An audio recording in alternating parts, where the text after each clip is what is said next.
Welcome back to our series on orange pilling your church. If you've made it this far, congratulations, we're in the home stretch. By now, hopefully your church is past the objections phase and open to receiving and holding Bitcoin. This is a great place to be, but stay cautious as there are some pitfalls yet to avoid. For example, many Bitcoiners believe you must self-custody or hold your Bitcoin directly, and that even considering anything else is a betrayal of the original spirit of Bitcoin. After all, Bitcoin is meant to be permissionless, peer-to-peer money, which enables anyone to be their own bank, regardless of race, creed, or nationality. This idea is summed up in the meme, "Not your keys, not your coins," meaning that if you don't hold the keys to your Bitcoin isn't actually yours, and there is some truth to this meme. Time and time again, we've seen exchanges like Mt. Gox and FTX rehypothecate their customers' Bitcoin, meaning that they loan out or trade the Bitcoin, even though they claim it's held in reserve. Of course, when people find out, it results in a kind of bank run, where the last person out doesn't get their Bitcoin back. And in the cases where the exchange is actually honest and does hold the Bitcoin, this leads to further centralization in a system that is designed to be secure through decentralization. To be sure, self-custody does address many of these risks, but requiring your church to instantly get to self-custody may be too much to ask.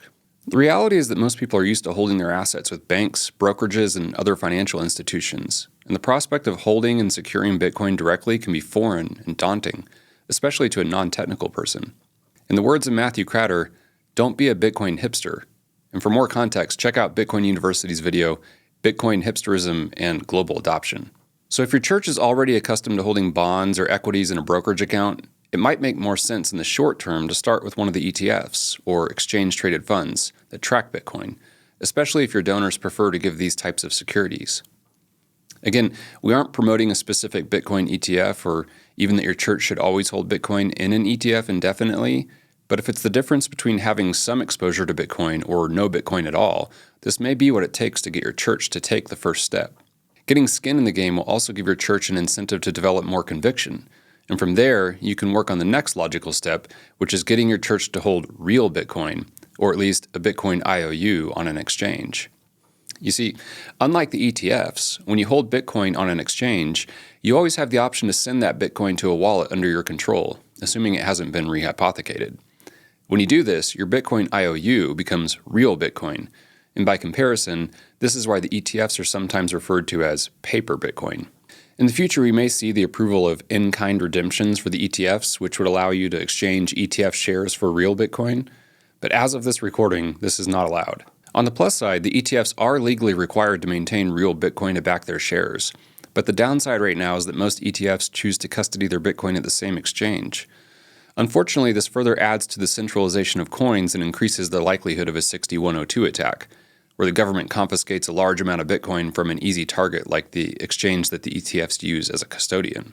Given these factors and the additional fee structure of the ETFs, holding Bitcoin on an exchange is probably a better medium-term solution for your church. And keep in mind, even if your church does intend to take self-custody from the start, it's a good idea to have an account on an exchange, both for receiving and later for spending. For receiving, because this can add a layer of privacy and security on top of your self-custody setup. And for spending, because at some point your church will probably want to use their Bitcoin for projects that only accept fiat currency. And it should almost go without saying, you do need to choose an exchange wisely in order to avoid the rehypothecation risk. Thankfully, there is a trend towards exchanges publishing proof of reserves, which is something that is made uniquely possible by Bitcoin's public blockchain. That is, exchanges can publish specific addresses where they hold customers' funds, and they can sign cryptographic messages that prove they have actual control of those addresses, something that's not possible with gold or even dollar reserves. For links to the latest exchanges that we recommend, check out the Google Doc in the description. If you're doing your own research, we recommend looking at Bitcoin-only exchanges that publish proof of reserves. Having said all of that, holding your Bitcoin in an ETF or on an exchange does expose your church to counterparty risk, meaning that you do have to trust that the custodian is actually holding real Bitcoin for you. And as Bitcoin becomes more valuable and your church holds a higher percentage of its assets in Bitcoin, this risk can become unacceptable. To mitigate this risk, the end goal for most individuals and organizations can and should be self-custody, which again just means that you and or other members of your organization are the only people that hold the keys to your Bitcoin. And when it comes to actually holding the keys, it's important to understand that there are two types of wallets, single sig and multi-sig, where sig stands for signature. Single sig wallets involve securing one seed phrase, which is just an ordered list of 12 or 24 English words, and then using a hardware device with a Bitcoin node to communicate transactions with the Bitcoin network. These types of wallets are simple to create and maintain, but may be more vulnerable to loss or theft, so we really only recommend this setup for individuals with smaller amounts of Bitcoin. But this may not be a great idea for organizations and ministries. Why? Essentially, one ministry leader could unilaterally spend the Bitcoin, so this may not be the best long-term solution for those adhering to common standards of financial stewardship and accountability. This is where multisig comes in. Multisig wallets are similar to single sig in that you still need a Bitcoin node and hardware devices, but these involve securing multiple seed phrases and creating a link between the devices, which adds additional technical complexity during the setup and while signing transactions. This can be a great solution for organizations with larger amounts of Bitcoin and multiple elders or board members that can each hold a key, but there are additional risks due to the technical complexity of the setup, so you must consider carefully if this is the right time for your church to take this approach. If you end up deciding against it, there are some companies that offer collaborative custody, which just means they help you set up and maintain a multisig wallet and then optionally hold one or more of the keys for you, but typically not enough keys to fully sign a transaction. If your church has mostly non-technical members that are uncomfortable with the challenges of maintaining Bitcoin wallets and nodes, collaborative custody may be a good compromise over full self-custody. For recommendations on wallets, nodes, and collaborative custody options, check out the Google Doc in the description.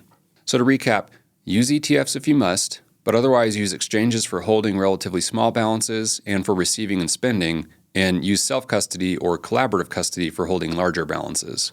Also, be aware that the Bitcoin custody landscape improves all the time, so it's important to regularly review your setup and make tweaks or changes as better options become available, or as your knowledge and conviction increase, or as your leadership changes, or as your assets under management go up. For example, just recently the SEC repealed SAB 121, a regulation that effectively made it impractical for banks to hold Bitcoin. It's likely that in the wake of this regulatory reform, banks will start to offer Bitcoin-denominated accounts and loans, and this might be a good option for your church as the industry matures. And one final note, if your church is adamantly opposed to holding Bitcoin in any form, it's still possible to donate Bitcoin in a tax-advantaged way using a donor-advised fund or by going through another charity or denominational office such as the PCA Foundation. In either case, the idea is that the donor sends Bitcoin to the donor-advised fund or charity, and they handle converting the Bitcoin to dollars before sending it along to your church. In this way, donors can give low-cost basis Bitcoin and then top up their stack with the fiat they would have given otherwise. This giving strategy effectively increases the donor's cost basis over time, and the donor can still receive a write-off for the full market value of their Bitcoin up front. So in conclusion, we recognize that Bitcoin custody can be confusing and even daunting. But as a Presbyterian, I'll leave you with a word of reminder from the Westminster Larger Catechism about how using wisdom in these kinds of things is actually a way of loving God and our neighbor. Question 147 asks, what are the duties required in the 8th commandment? That is, thou shalt not steal. The last part of the answer states that we should endeavor by all just and lawful means to procure, preserve, and further the wealth and outward estate of others, as well as our own. Or in other words, the flip side of not stealing is to ensure that we don't carelessly lose our wealth or the wealth of others, which includes the wealth of our church.